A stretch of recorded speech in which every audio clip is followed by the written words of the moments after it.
Salam pemirsa, Israel merilis bukti yang membeberkan siapa pembunuh sebenarnya di Rumah Sakit Baptis Al-Ahli Al-Arabi. Benarkah klaim kematian 500 orang? Siapa yang senang jika mediasi Biden di Timur Tengah dijegal? Israel versus Hamas, siapa yang lebih baik perlakuannya kepada warga Gaza? Anggota inti Hamas yang sebenarnya terungkap ke dunia luar, ancaman serangan teror juga sering terjadi. Apakah Eropa akan menjadi sasaran berikutnya? Israel merilis bukti yang mengungkap pelaku sebenarnya pemboman rumah sakit di Gaza. Tepat sebelum kunjungan Presiden AS Joe Biden ke Israel, Rumah Sakit Baptis Al-Ahli Al-Arabi di koridor Gaza tiba-tiba diserang dan diledakkan pada 17 Oktober 2023 malam. Otoritas Palestina mengklaim sekitar 500 orang tewas. Selain itu, Israel dan Hamas saling tuding siapa yang bertanggung jawab. Pada tanggal 18 Oktober 2023, Presiden AS Joe Biden tiba di Israel dan bertemu dengan Perdana Menteri Israel, Benjamin Netanyahu di Tel Aviv untuk menyatakan dukungan AS kepada Israel dalam perjuangannya memerangi Hamas. Terkait pengoboman Rumah Sakit Al-Ahli, Joe Biden mengatakan sepertinya disebabkan oleh serangan dari Gaza, bukan Israel. Biden menyampaikan perkataan, "Saya sangat sedih dan marah atas pengoboman sebuah rumah sakit di Gaza kemarin. Berdasarkan apa yang saya ketahui, tampaknya dilakukan oleh kelompok lain, bukan Anda." Pada pagi itu, juru bicara pasukan pertahanan Israel Daniel Hagari juga memberikan briefing. Dia mengatakan bahwa ketika ledakan terjadi di rumah sakit ahli, Israel tidak melancarkan serangan laut, darat, atau udara di dekatnya. Sumber sarangnya adalah wilayah Gaza. Berdasarkan rekaman drone, informasi radar dan rekaman dari militer Gaza, semuanya menunjukkan disebabkan oleh roket yang ditembakkan oleh kelompok Jihad Islam Palestina. Berdasarkan video yang dirilis militer Israel, sebuah roket yang ditujukan ke Israel dari Gaza salah sasaran dan meledak di udara. Pada saat yang sama, rumah sakit di Gaza juga diserang. Tentara Israel menyatakan bahwa pada tanggal 17 Oktober 2023, pukul 18.15, Hamas pertama kali menembakkan serangkaian roket ke Israel. Pada pukul 06.59, Jihad Islam mengambil alih dan terus menembakkan sekitar 10 roket yang menghantam warga Afghanistan di tempat parkir Rumah Sakit Baptis Al-Ahli Al-Arabi sebelum sebuah kendaraan meledak di rumah sakit. Tentara Israel juga merilis rekaman panggilan telepon yang mereka sadap antara dua anggota Hamas. "Apakah itu dari kami?" "Sepertinya begitu." Dalam perbincangan tersebut, keduanya menyebutkan bahwa roket tersebut diluncurkan dari kuburan di belakang Rumah Sakit Al-Ahli. Salah satu dari mereka juga mengatakan, pecahan peluru dari rudal tersebut berasal dari wilayah lokal Gaza, bukan Israel.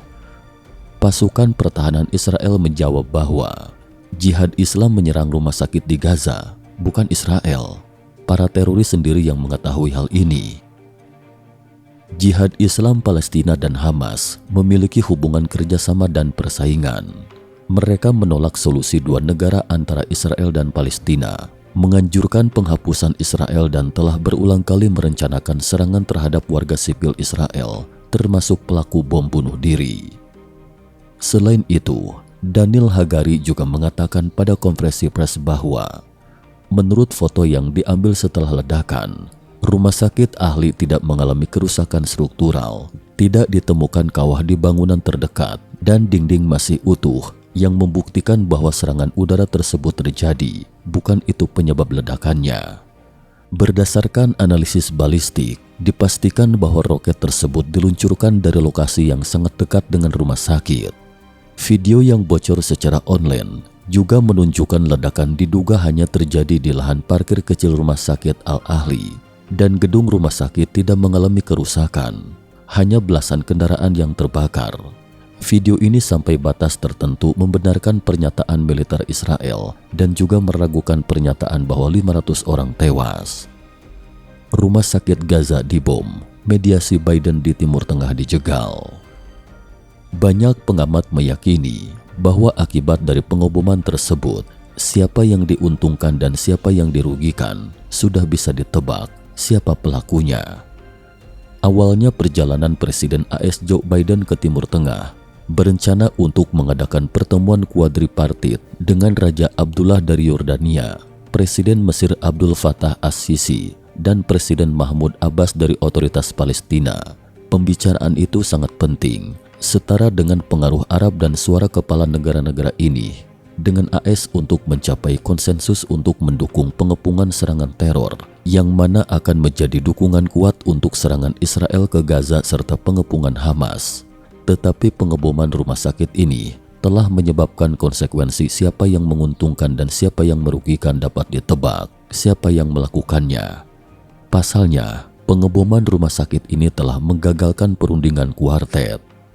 Di sisi lain, karena Hamas bersembunyi di antara warga sipil dan selalu menggunakan warga sipil sebagai perisai daging, Israel berhati-hati dalam menyerang Gaza dan menghadapi tekanan kemanusiaan dan opini publik yang besar, sehingga selalu sangat berhati-hati.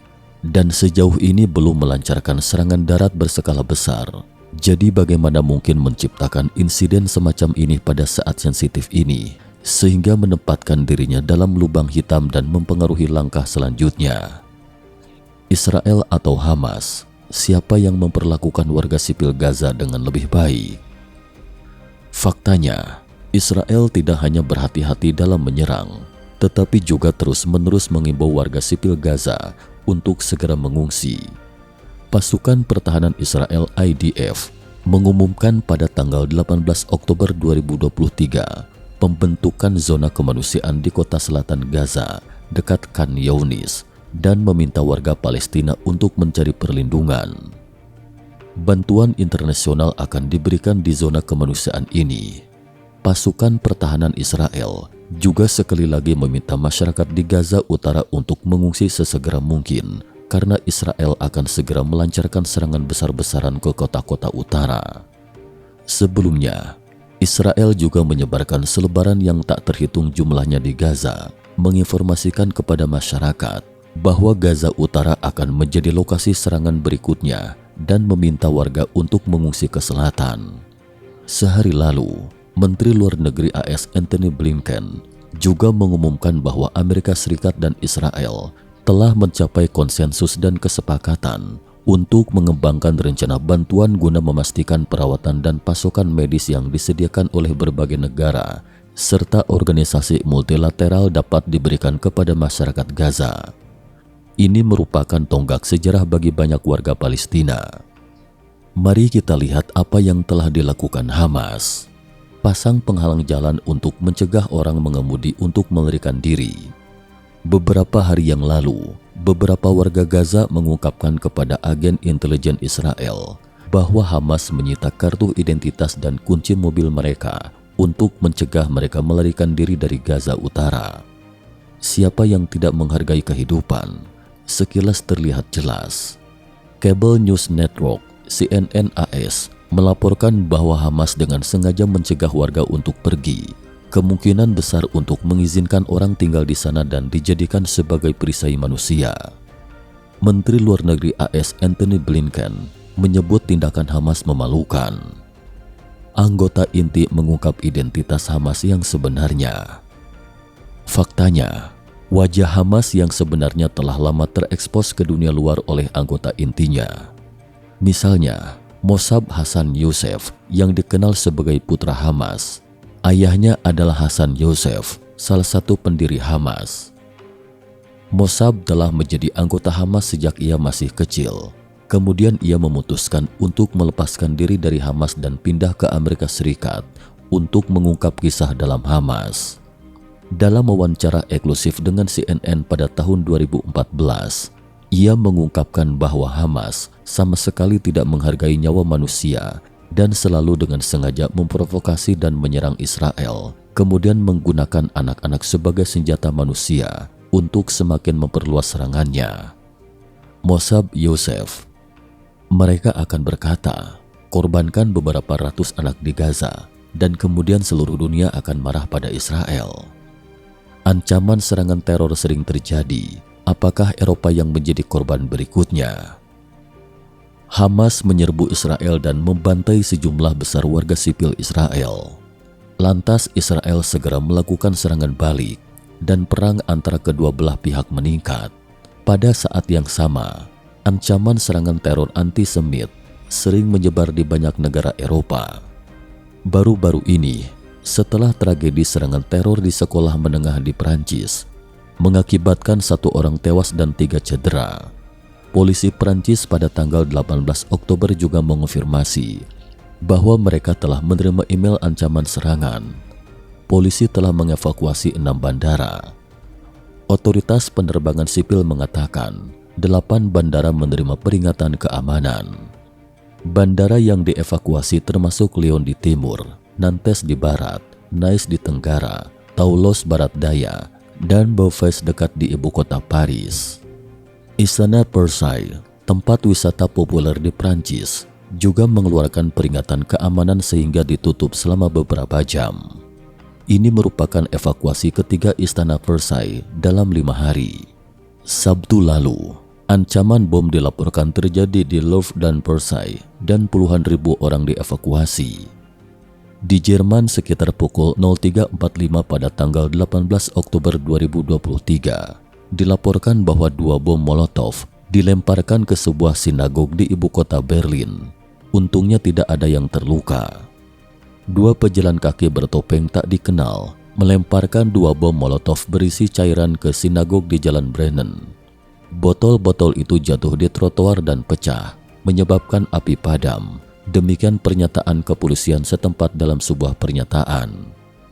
Sekitar pukul 8 pagi, ketika polisi sedang melakukan penyelidikan, seorang pria berusia 30 tahun lainnya yang mengendarai skuter listrik parkir di luar sinagog dan mencoba mendekat. Ketika polisi menghentikannya, pria itu mulai meneriakkan slogan-slogan anti-Israel. Polisi mengatakan mereka telah melepaskan pria tersebut, namun sedang menyelidikinya karena menghasut kebencian rasial dan berusaha menyerang petugas polisi. Kanselir Olaf Scholz juga bersumpah untuk melawan antisemitisme di Jerman. Di Brussel, ibu kota Belgia, terjadi penembakan pada hari Minggu 18 Oktober 2023 yang menewaskan 2 orang dan pembunuhnya ditembak mati. Saksi mata mengatakan pria bersenjata itu meneriakkan slogan-slogan agama sebelum melakukan serangan. Presiden Prancis Emmanuel Macron menyebut kasus ini sebagai serangan teroris. Dalam beberapa tahun terakhir, ketika terjadi imigrasi dalam jumlah besar ke Eropa, pelaku teror diduga juga ikut bergabung dan Eropa telah menjadi kawasan yang paling terkena dampak bahaya serangan teror yang tersembunyi. Sedihnya, menyakiti orang yang tidak bersalah digunakan untuk mengungkapkan tuntutan seseorang. Mengambil nyawa orang lain yang berharga digunakan untuk menegaskan hak hidup seseorang. Bagaimana perilaku anti manusia seperti itu bisa mendapatkan simpati dan bantuan orang lain? Sampai di sini pemirsa, apa pendapat Anda tentang ini? Silahkan tinggalkan pesan kepada kami. Terima kasih telah menonton dan sampai jumpa lagi.